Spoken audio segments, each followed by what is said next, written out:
పవన్ కళ్యాణ్ ఏపీకి deputy CM కావచ్చు గాని తెలంగాణకు మాత్రం బయట రాష్ట్రం పార్టీ లీడరే. ఆయన వచ్చి ఈడ మీటింగులు పెట్టి మమ్మల్ని ఎక్కిరిద్దామని చూస్తాడా? కథలు పడితే కబర్దార్ అనుకుంటా కవిత నిన్న కడుసులకు గట్టిగానే ఇచ్చింది. ఇక కాంగ్రెస్ లీడర్లు కూడా కాటమరాయన మీద కామెంట్లు చేసిర్రు. పవన్ కళ్యాణ్ చరిష్మా క్రేజ్ తోని మీ కాంగ్రెస్ పార్టీకి ఏమైనా ప్రాబ్లం అనుకుంటురా అన్నట్టు అడిగితే అద్దంకి దయాకర్ ఉండి, పవన్ కళ్యాణ్ చర్మిస్తాలో మాకేం సమస్య లేదమ్మా, వాళ్ళే పక్క రాష్ట్రంలోనే ఆయనను అక్కడ ఉప ముఖ్యమంత్రి చేసి, లేకపోతే విజయ్ లెక్క ముఖ్యమంత్రిని చేస్తున్నామో కానీ ఆయనకు ఆ బలం లేదు, అది పక్కన పెట్టండి.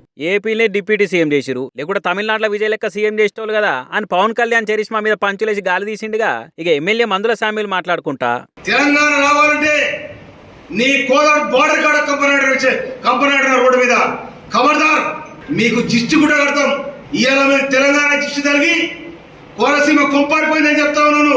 కోనసీమ కొబ్బరి తోటలు ఎండిపోయినాయి, తెలంగాణ జిస్టు తాగంటున్నాం, కానీ మీకు జిస్టు కూడా కడతాం. వామ్మో, కనీసం పక్క రాష్ట్రానికి డిప్యూటీ సీఎం అని కూడా వెనక ముంగట కాకుండా ఎవరి కాలి ఎగ్దమరుచుకుంటురుగా. కానీ చూడుర్రి, పాపం విజయ్ తమిళనాడుకి సీఎం అవడేమో గానీ ఏదొచ్చినా గానీ దళపతి ముచ్చట ముంగటేసి మస్తుగా పోల్చి అజ్ఞాతవాసి హీరో ఇజ్జత్తును ఆరుమోట్ల బాయలెత్తేస్తున్నా అందరు కలిసి. మరి ఏపీల ప్రతిపక్షాల కామెంట్లకు కౌంటర్ లేసుడా, లేకుంటే తెలంగాణ లీడర్ల మాటలకు బదులిచ్చుడా, ఉన్న టైంలో దేని మీద ఫోకస్ పెట్టాలని ఓజస్ గంభీరా ఎంత కన్ఫ్యూజ్ అవుతున్నాడో ఏమో పొరి.